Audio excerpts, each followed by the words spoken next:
discourses in those conversations. Yeah. Therefore, my approach is deductive, is not deductive, because it serves, best the purpose of my study, blah, blah, blah. Yeah. Okay? Yeah. All right. And then you will say, and then I move on to the second level analysis, a hashtag analysis. Yeah. Okay? Where I've made these calculations or measurements. Yes. In order to reach a conclusion about each hashtag as a whole. And of course, the conclusion can involve lots of surprises and lots of contrasting points and traits and trends in the hashtag which you might find in the analysis. Okay? It's not something you've done yet, so obviously you cannot be very specific about this. Yeah. All right. Okay. Here, Panayota, I already mixed, according to our discussion last time. I mixed all hashtags, all peaks. The 4 peaks from the guardianship hashtag and the 2 peaks from the minister hashtag, because before I make the equation of the interval of the interval using sampling, So here I will, after finishing the whole the statistical work. I have to be also aware about the discourse of each hashtag.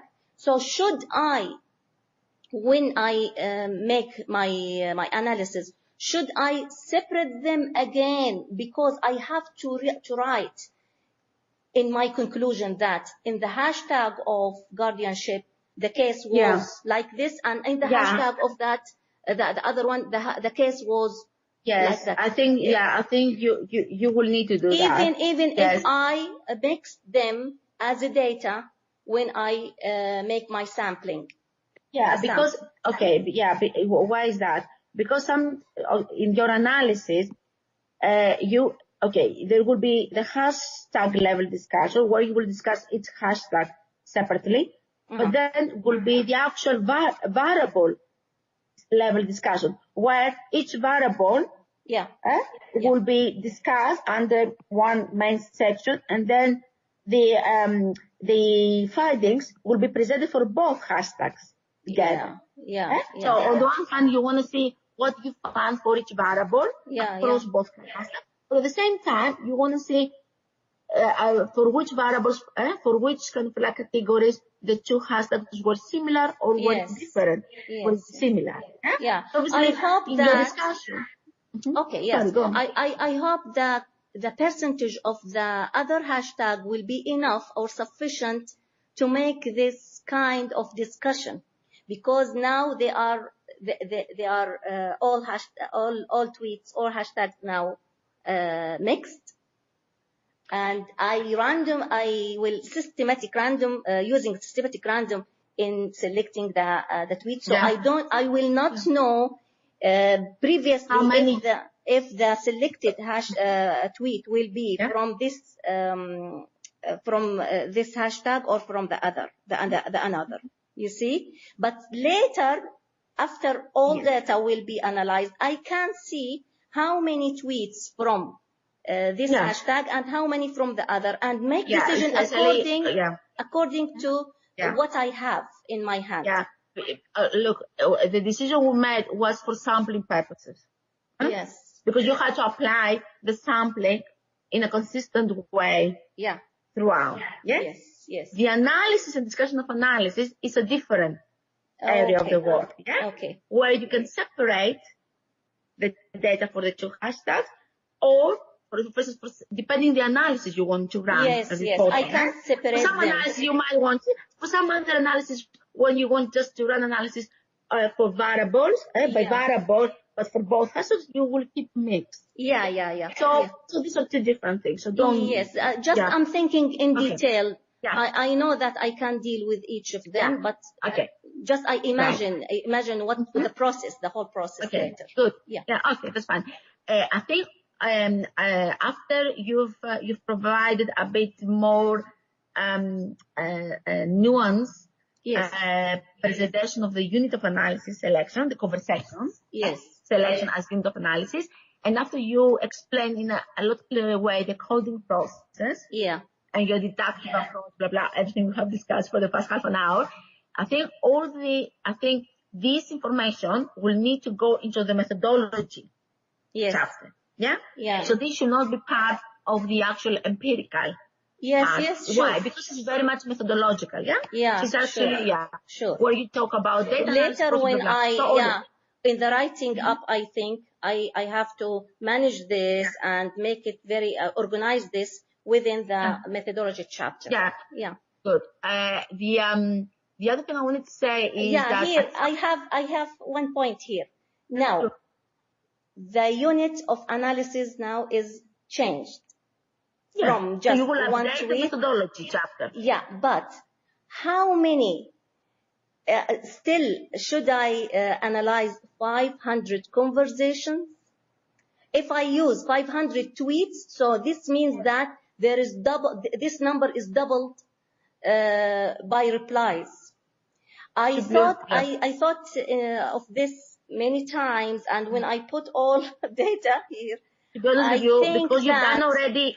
I have to reduce the number of tweets because the replies comes and make this number maybe many times doubled. But you can have your sample as like conversations now, because that's your unit of analysis, Whether you want to reduce it or not is really down to logistics, Yes. Because now you've analyzed, you say 100 tweets, so you've seen how long roughly takes, because we should not forget that tweets are very short pieces of text. Yes. So it's not really that much data, to be honest.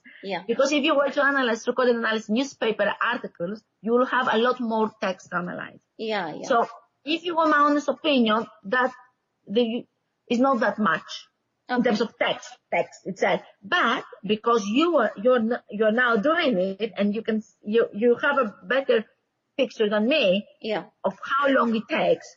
Obviously, if you think because it takes time to think about the replies and in relation to and understanding the whole time consuming, so then you can make an informed decision and explain the reasons. So in your methodological, where you present the sample, you can say initially, the decision I had decided to analyze 500 tweets.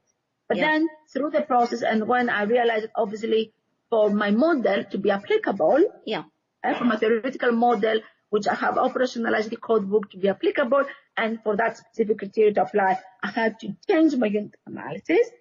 After I ran some pilot analysis, I realized that analyze conversations takes a lot longer because involves many different discourses and interactions between the users and the initial tweet and the replies to the tweet, blah, blah, blah. And therefore, I've reduced. So again, so you can present make this in a narrative way, revisit the sample and explain the reasons why. Not just save time, but rather to explain that, because now it's a lot richer, right? Because I analyze discourse, so I don't analyze single, so it's a lot richer data provided, courses provided in each conversation. It takes longer, and because it's richer, we can have a smaller number. Also, I have another thing when I deal now with conversation, which is filtering the replies. This example I presented in the text, in the document, has 39 replies. Just 10 of them are complete, relevant, and with text. So, good. So you need to mention examples like this to show that the process of finalizing the conversations and the analyzed content in the conversation is a lot more time consuming and involves a lot of filtering and a lot of thinking. So for this purpose, you have decided. So we need to have a clear, so just provide examples which indicate exactly what changed and what that means practically and logistically. So it's better.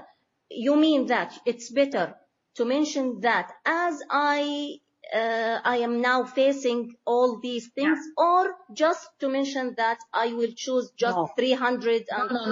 No, it's very important. It's something very useful in research. Yes.